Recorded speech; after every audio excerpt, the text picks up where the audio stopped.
Bienvenidos al Callejón del Terror. Comenzamos.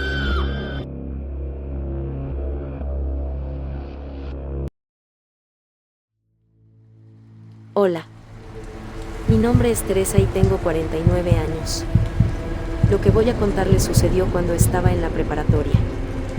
Mis padres, debido a su trabajo, solían viajar mucho y no querían dejarme sola por tanto tiempo, así que decidieron inscribirme en un internado católico en Guadalajara, específicamente en el Colegio del Sagrado Corazón de Jesús. Fueron meses intensos, rodeada de monjas y compañeras. Algunas religiosas eran amables, pero otras, como la Madre Superiora, infundían un respeto que fácilmente se transformaba en miedo. Su autoridad era implacable, y sus castigos, temidos por todas. En aquellos tiempos, nuestros padres confiaban tanto en las decisiones de las religiosas que nunca cuestionaban nada. En el internado hice un pequeño grupo de amigas, Carla, Mariana, Paula y yo. Mariana era la más atrevida de todas. Muchas veces nos convencía de escaparnos por las noches al patio trasero, donde había un edificio abandonado. Ese lugar solía ser un dormitorio, pero llevaba décadas clausurado. Nos sentábamos a platicar, a veces, a jugar cosas que estaban prohibidas, como usar la tabla Ouija que Mariana había conseguido a escondidas en una tienda cercana. Una noche, mientras estábamos reunidas afuera del edificio intentando invocar a algún espíritu por diversión, Carla dejó de hablar de repente. Señaló hacia una ventana del edificio y, con un hilo de voz, dijo: ¿Ven eso? Al voltear, todas lo vimos. Una monja, inmóvil, nos observaba desde el interior. Su rostro estaba iluminado por la luz de la luna. Tenía una sonrisa grotesca, demasiado grande para ser natural, y una mirada que parecía perforarnos. Sin pensarlo, dejamos todo y corrimos al dormitorio. Esa noche no dormimos. Nos quedamos despiertas, esperando que alguien llegara a castigarnos, pero no ocurrió nada. Nadie mencionó nuestra escapada, como si aquella monja nunca hubiera existido. Pasaron unas semanas, y Mariana volvió a insistir en que regresáramos al patio trasero. Esta vez, prometió que solo sería para explorar, sin juegos prohibidos. Aunque al principio nos negamos, su insistencia nos ganó. Al llegar, el ambiente se sentía más pesado. El aire era frío, y el lugar parecía aún más sombrío que antes. Estábamos ahí cuando un fuerte ruido resonó desde el interior del edificio. Mariana, como siempre, intentó tranquilizarnos diciendo que seguramente era un animal. Pero Paula, más curiosa, propuso investigar. No quería entrar, pero tampoco quedarme sola afuera, así que la seguí. El interior del edificio era tétrico, polvo, muebles viejos y un olor nauseabundo. Subimos al segundo piso, de donde venía el ruido. Allí encontramos un dormitorio con crucifijos torcidos, rosarios envejecidos y símbolos grabados en las paredes. Aquí fue donde la vimos, dijo Mariana, señalando una ventana. No quería quedarme más tiempo, pero mientras explorábamos, escuchamos pasos detrás de nosotras. Nos volteamos y, al final del pasillo, vimos una figura. Era la misma monja. Su silueta apenas se distinguía en la penumbra, pero esa sonrisa antinatural estaba ahí otra vez. Nos quedamos paralizadas hasta que logré reaccionar, jalé a Paula, y salimos corriendo. Al llegar al dormitorio, nos interceptó una monja amable. Al vernos tan aterradas, nos llevó a nuestra habitación y nos pidió que le contáramos lo que había pasado. Después de escucharnos, su rostro se volvió pálido. En voz baja, nos reveló lo que sabía. Hace más de 70 años, cuando el edificio estaba en pleno uso, vivía en el convento una monja llamada Isabel. Era reservada y casi nunca hablaba con nadie. Pasaba horas en su habitación, escribiendo en un idioma extraño y apartándose del resto. Una noche, las otras monjas comenzaron a escuchar ruidos extraños que venían de su cuarto. Decían que sonaban como cánticos en una lengua desconocida, acompañados de risas y sonidos animales. Al no recibir respuesta, forzaron la puerta y la encontraron colgada del techo. Pero eso no fue lo más perturbador. En el suelo había un círculo marcado con ceniza y velas negras dispuestas alrededor. En el centro, un libro que las monjas reconocieron como de ocultismo. Desde entonces, cosas extrañas comenzaron a suceder, pasos en los pasillos, sombras en las ventanas y risas que se escuchaban en las noches. Con el tiempo, el edificio fue abandonado. Las hermanas que todavía trabajan en el convento evitan siquiera acercarse al patio trasero, ya que algunas han afirmado ver a Isabel asomándose por las ventanas, siempre con esa misma sonrisa antinatural.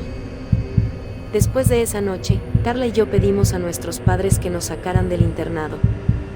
Mariana y Paula permanecieron un tiempo más, pero jamás volvimos a hablar de lo ocurrido. Años después, el edificio fue demolido, y en su lugar construyeron oficinas.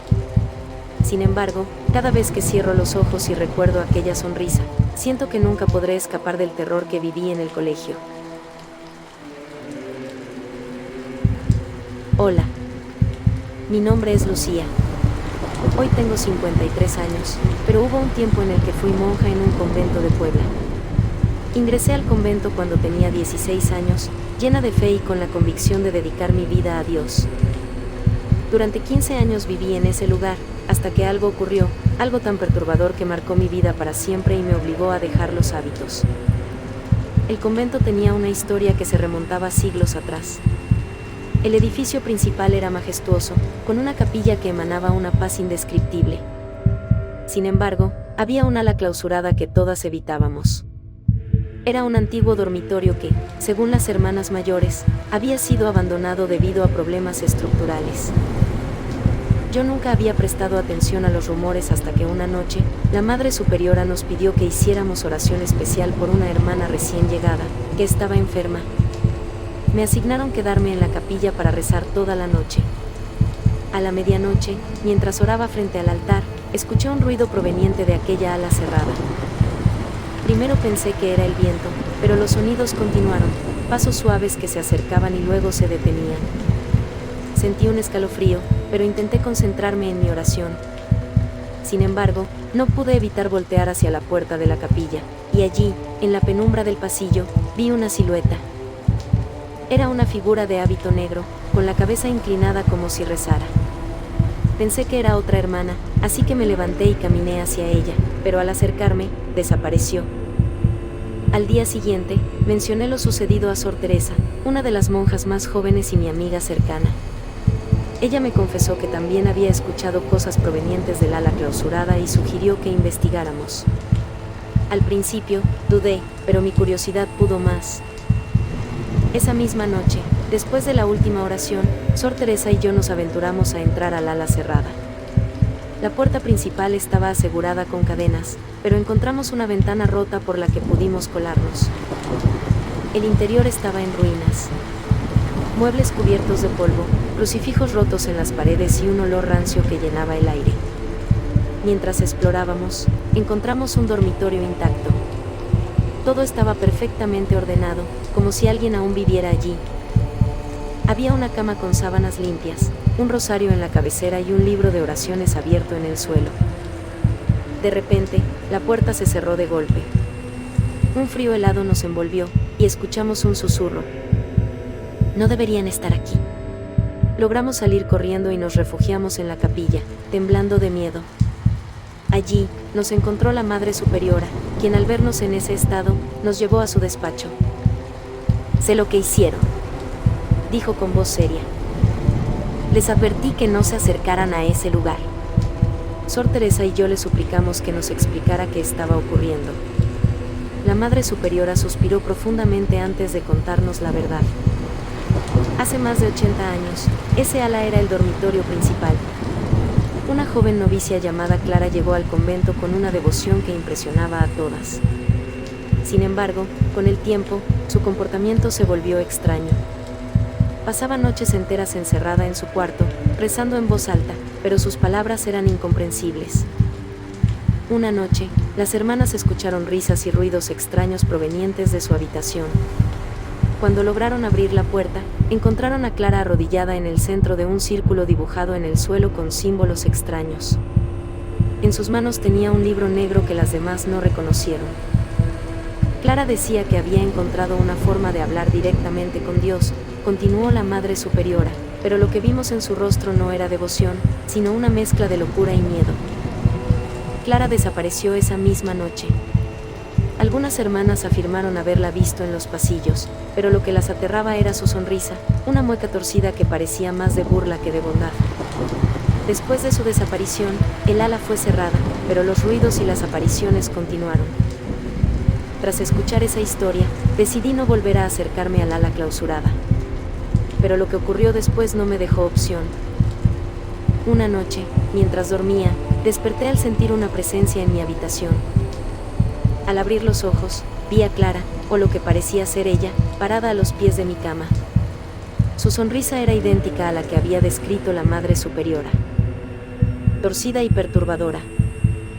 No podía moverme ni gritar. Clara se inclinó hacia mí y susurró: ¿por qué me abandonaron? Cuando finalmente pude moverme, salí corriendo de mi habitación y no regresé. Al día siguiente, informé a la Madre Superiora que dejaba el convento. Mi fe había sido reemplazada por el miedo, y no podía seguir viviendo allí. Hoy, sigo rezando, pero no en una iglesia ni en un convento. Aunque dejé el hábito, nunca pude escapar de la sensación de que Clara aún me observa, desde algún rincón oscuro de mi memoria. Gracias por tomarte el tiempo y compartir esta gran historia. Hay muchas historias por contarse. Envíanos la tuya. No olvides suscribirte, darle like y activar la campana. Y recuerda, si sales de noche, procura pasar por el callejón del terror. Hasta la próxima.